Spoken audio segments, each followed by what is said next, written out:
네, 안녕하십니까. 개혁책방입니다. 오늘은 질문하는 성도 대답하는 신학자 제5장 구원이 궁금해요.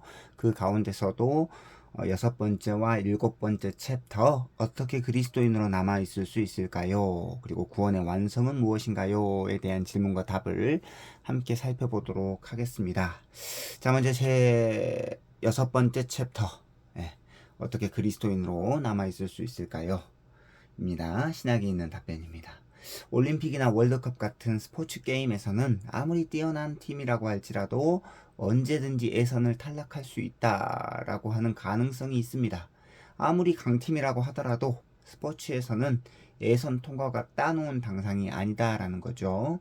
언제나 가변적인 상황에 따라서 탈락의 가능성이 존재하기 때문이죠.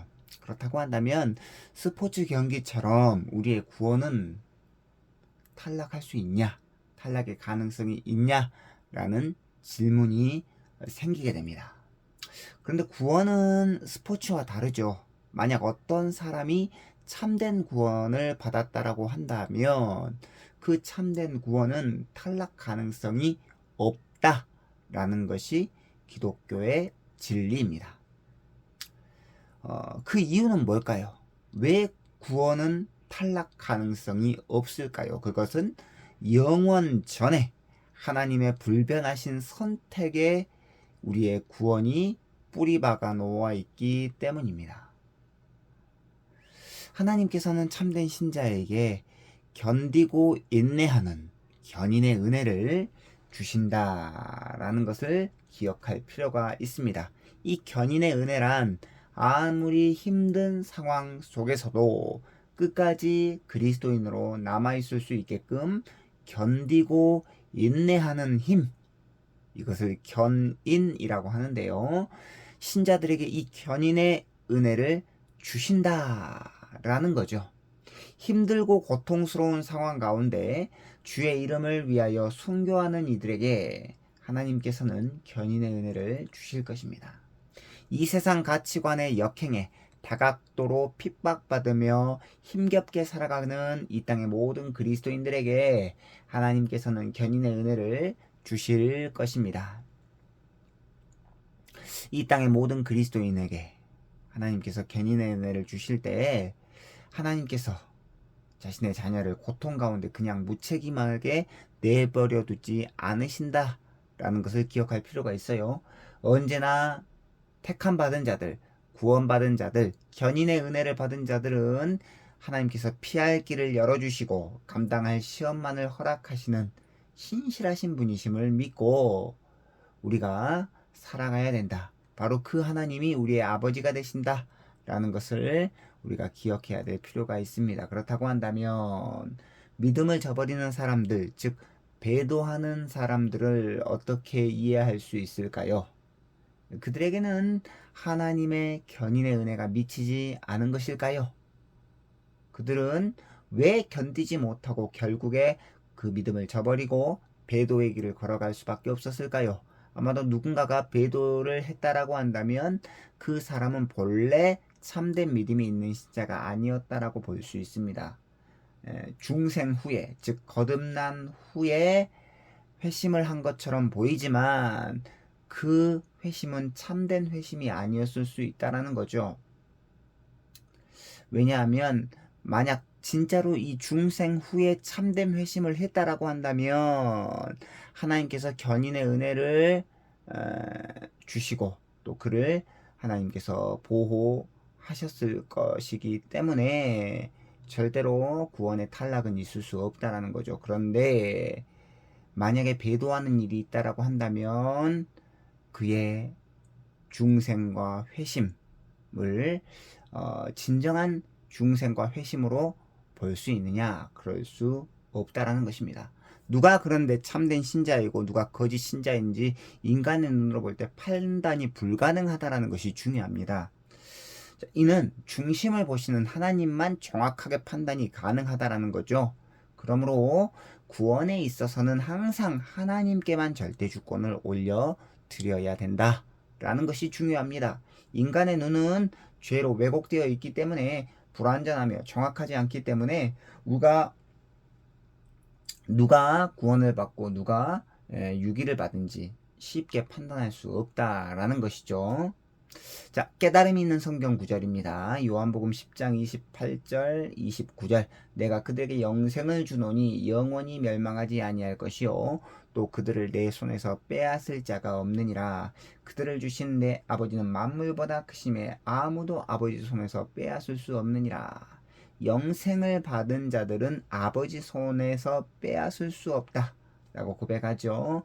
그리고 빌립보서 1장 6절입니다. 너희 안에서 착한 일을 시작하신 이가 그리스도 예수의 날까지 이루신 줄을 우리는 확신하노라. 그리고 데살로니가 후서 3장 3절입니다. 주는 미쁘사 너희를 굳건하게 하시고 악한 자에게서 지키시리라. 자, 적용이 있는 묵상입니다. 하나님께서 신자를 끝까지 붙드시는 이유는 은혜 언약에 기인합니다. 은혜 언약 가운데 신자들이 위치해 있기 때문에 우리가 견인의 은혜를 받을 수 있다는 거죠. 은혜 언약은 무조건적이고 일방적인 언약입니다. 하나님께서는 우리가 무엇을 했기 때문에 우리를 사랑하는 것이 아니고 아무런 조건 없이 일방적으로 무한한 사랑과 관심을 우리에게 주십니다. 그러므로 은혜 언약에 대한 깊이 있는 묵상의 결과는 감사와 찬양과 감격밖에 없다라는 것이죠. 은혜 언약이 이 굳건한 견인을 이끌어 간다라는 것입니다. 자, 7번째 챕터입니다. 그렇다고 한다면 이제 구원의 완성이 무엇이냐라고 하는 마지막 질문으로 이르게 되는데요. 신학이 있는 답변입니다. 타락으로 인해 온 피조 세계가 고통받고 있습니다. 타락의 결과는 실로 끔찍하죠. 아담이 지은 죄로 인한 타락.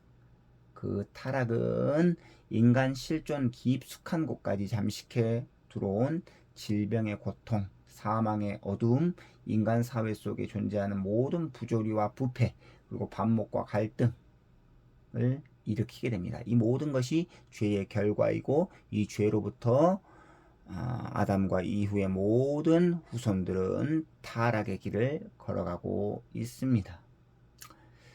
자, 이 세상 만물 또한 타락의 결과로 신음하고 있습니다. 환경오염, 그리고 전쟁, 환경 호르몬의 역습, 창조 질서의 파괴 등이 모든 왜곡의 궁극적인 원인, 이것들의 궁극적인 원인이 바로 죄이다라는 거죠. 죄가 들어오기 전에는 모든 것이 선했고 아름다웠기 때문에 우리는 타락이라는 그 모습이 얼마나 끔찍한지 알 수 없었으나 아담의 죄로 인하여서 죄가 들어온 이후에 그 타락의 끔찍한 결과들을 우리가 경험하게 되었습니다. 그래서 구원의 완성은 타락으로 왜곡된 것들의 궁극적인 회복을 의미합니다. 작게는 개개인의 회복이고 크게는 온 우주 만물의 회복입니다. 그렇다고 한다면 구원의 완성은 무엇일까요? 두 가지가 있는데 첫 번째 구원은 개인적 개인적 완성이고 두 번째는 전 우주적 완성입니다. 자, 먼저 첫 번째 구원의 개인적 완성은 영화입니다. 영화. 구원의 황금고리라고 이렇게 우리가 알려져 있는 구원의 서정 가운데 마지막 단계가 이 영화의 단계입니다. 효과적인 부르심을 통해서 거듭난 은혜를 누리고 있는 참된 회심으로 믿음을 선물로 받아 칭의와 성화와 견인의 은혜를 누리고 있는 참된 신자의 마지막 구원의 단계가 바로 영화입니다. 완전히 영광스러운 몸으로 재탄생되는 것이 영화입니다. 궁극적인 영화는 예수 그리스도께서 다시 오실 때, 즉 재림 때 일어나게 되는데 이때 우리의 몸은 영광스러운 부활체로 덧입게 될 것입니다. 신자가 영화롭게 되면 이제 더 이상 죄의 모습으로 남아있을 수 없게 되죠. 죄를 지을 의지 자체가 제거되는 순간이 바로 영화이기 때문입니다. 그래서 구원의 개인적 완성은 영화입니다. 자, 두 번째, 구원의 전 우주적 완성은 새하늘과 새 땅입니다. 타락으로 인해 왜곡되었던 전 우주 만물이 그리스도의 재림 때 다시금 회복되고 완성될 것입니다. 이러한 전 우주적 회복의 자리에서 신자들이 부활체를 입고 주님과 더불어 영원토록 거하게 될 것입니다. 구원의 완성은 하나님 나라의 완성이기도 합니다. 예수 그리스도께서 이 땅에 내려오신 성육신 사건을 초림의 사건, 초림이라고 하는데 이미 초림 때 하나님 나라가 현재적으로 임했습니다. 왜냐하면 예수 그리스도께서 이 땅에 오셔서 천국 복음을 전하시고 병을 고치시고 귀신을 쫓아내신 사건을 통하여서 하나님 나라가 임했기 때문에 예수 그리스도께서 성육신 하실 때에 하나님 나라가 현재적으로 임했습니다. 그러나 비록 그리스도의 초림, 예수 그리스도의 그 초림을 통해서 현재적으로 하나님 나라가 임했지만 온전히 완성된 하나님 나라가 임한 것은 아니죠. 완성된 하나님 나라는 미래적 하나님 나라라고 칭하는데 그 이유는 예수 그리스도의 재림이 아직 성취되지 않았기 때문입니다. 미래적 하나님 나라는 드디어 예수 그리스도가 다시 올 때, 재림 때 신자들의 부활과 함께 완성될 것입니다.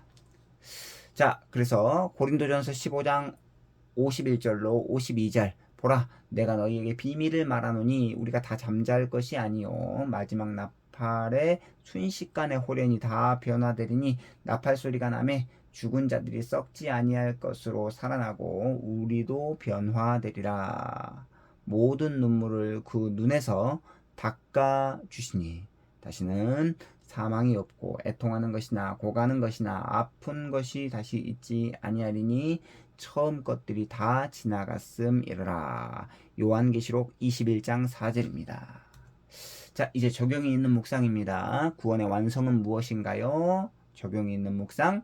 병이 있는 분, 그리고 몸에 큰 상처가 있는 분, 저같이 장애가 있는 사람, 그리고 나아가 나이가 많이 들어서 노약한 분, 정신적으로 빈약한 분, 그 외에 어떠한 연약한 모습이 있는 분이다라고 할지라도 자신의 처음 처지를 너무 비관하거나 실망할 필요가 없어요. 왜냐하면 신자의 마지막은 비참함과 거리가 있는 영광스러운 순간이 될 것이기 때문입니다. 신자의 마지막은 우리가 살아가고 있는 부족하고 연약한 모습이 아니라 영화로운 몸을 입고 예수 그리스도와 함께 하나님 앞에 서게 될 것입니다. 자, 이것이 바로 신자들이 가져야 할 종말론적 기대고 소망이다라는 것을 기억하고 우리가 마지막 구원의 완성을 고대하고 기대하고 그날을 사모할 수 있는 우리 구독자 여러분들이 되었으면 좋겠습니다. 자, 오늘은 여기까지고요. 다음 시간에는 교회가 궁금해요. 이 교회론을 가지고 찾아뵙도록 하겠습니다. 안녕히 계십시오.